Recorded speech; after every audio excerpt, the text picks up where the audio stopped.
Hi, folks. Welcome to another episode of Film Study. This is Ken McKusick, and it's time for this week's offense matchup show. And joining me, as always, is Frazer Tafar. Frazer, how you doing? Doing good, Ken. Glad to be back on for the offensive show. Had a amazing defensive show talking about how the Ravens can contain Metcalf and Washington, really with either Wiggins, Humphrey, safety over the top, and then Hamilton specifically for Washington. And then also if the Ravens four-man pass rush can get some consistent pressure against Rodgers, hit him, get him uncomfortable, and let's see if we can force him to make some mistakes. This is a team that forces a ton of missed tackles and containing Warren and Gainwell, whether it's run or pass, very important. I think a lot of that responsibility obviously falls to the two inside linebackers.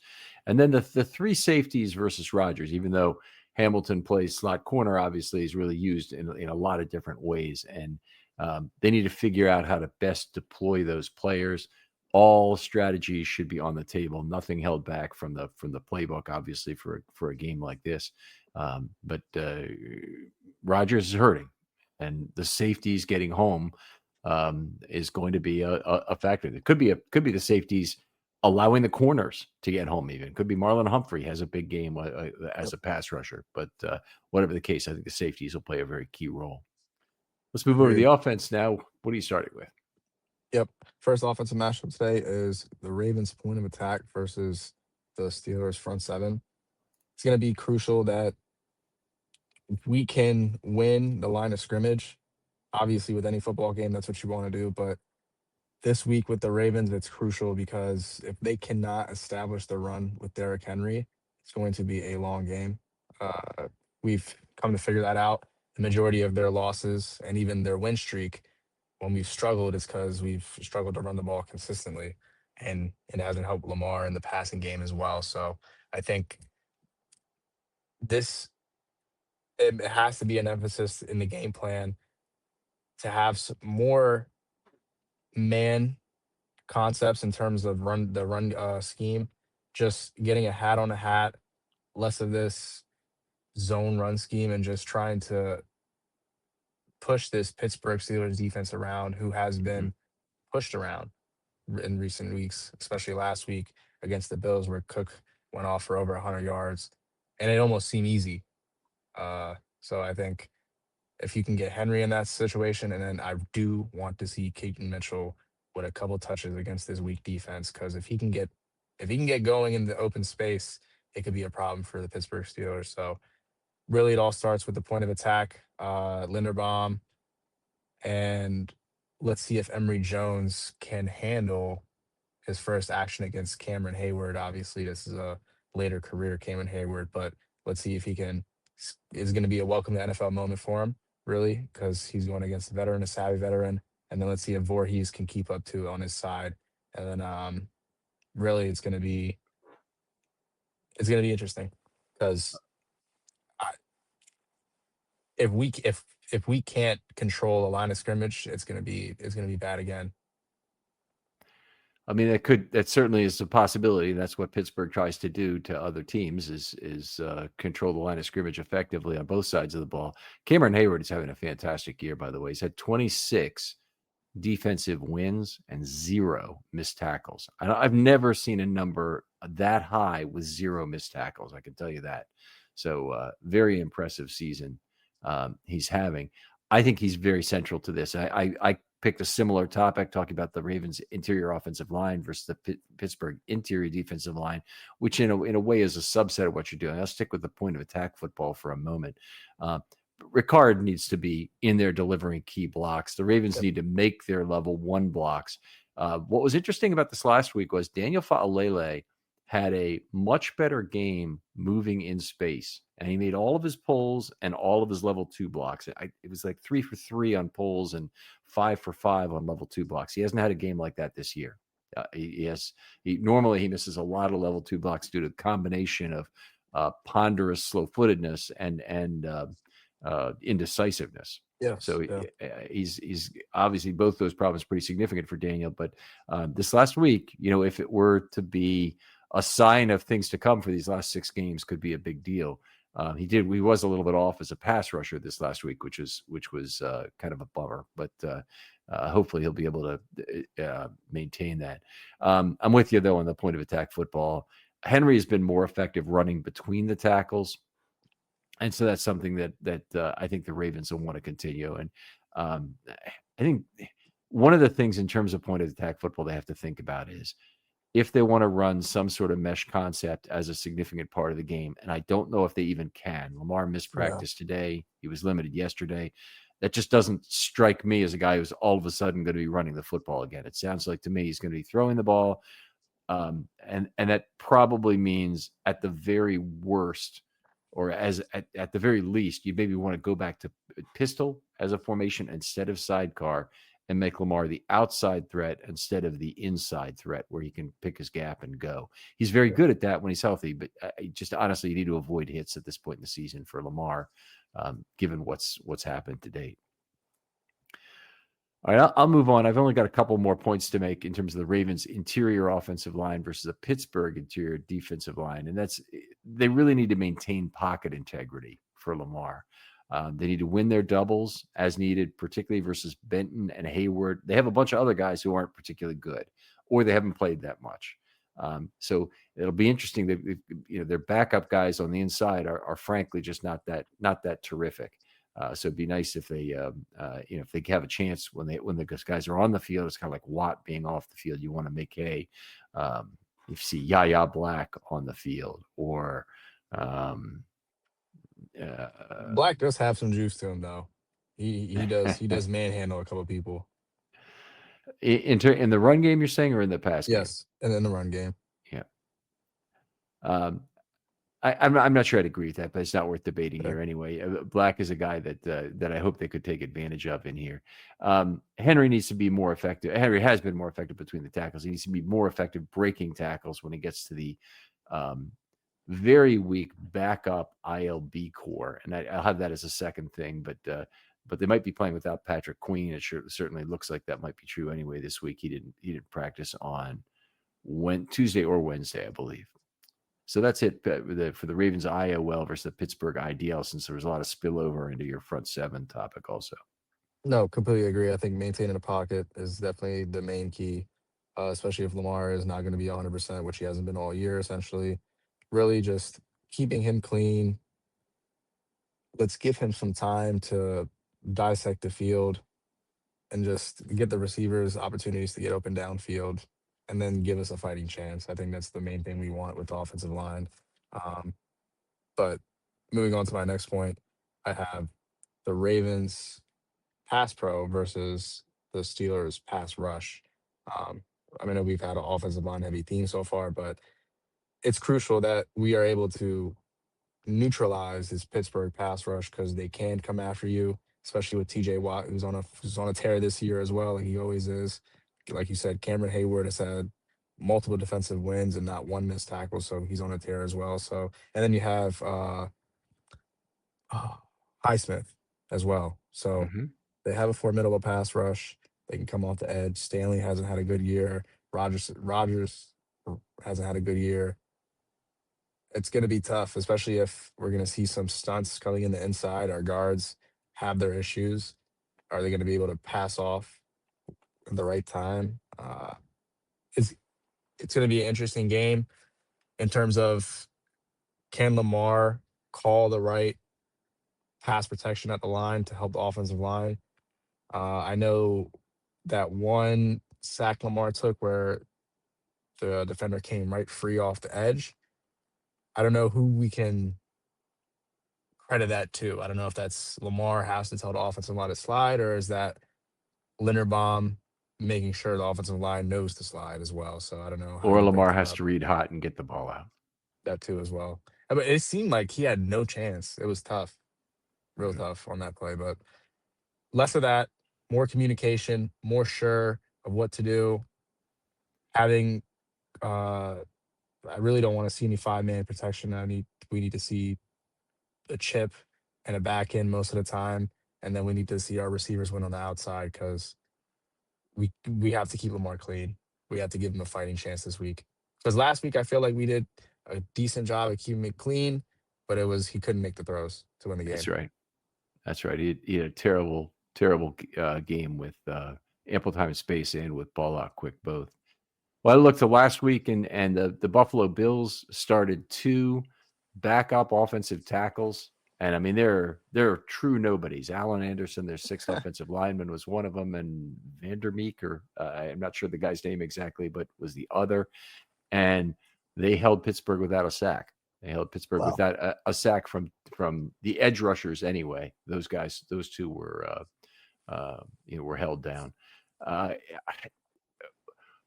Watt is in a really tough 4-week stretch right now. And right now there are a lot of people on the Pittsburgh boards who are claiming that they're wondering what's really wrong. It's very similar to the kind of slump that Lamar's in, that like they just can't remember any time in his career where he's actually had 2 sacks in the last 4 games. It's not like it's not the kind of slump we're used to. Right. So, It's not yeah, JJ Watt production, but yeah, but it's also it kind of plays pretty well against the Lamar lack of production the last 4 games in terms of our last 3 games anyway versus 4 for Watt.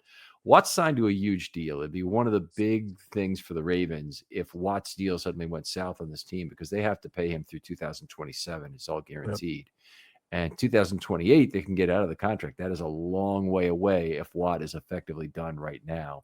And I hope it's true. I kind of don't entirely believe it, but I really do hope it's true, of course. Yeah, I think if we can get someone like Watt out of the picture in the AFC North, it could definitely be a plus. So the other component of stopping the Pittsburgh edge rusher is going to be chip blocks. Last week, we got good pass blocking from a lot of different players, but the chip blocks from Rasheen Ali were outstanding.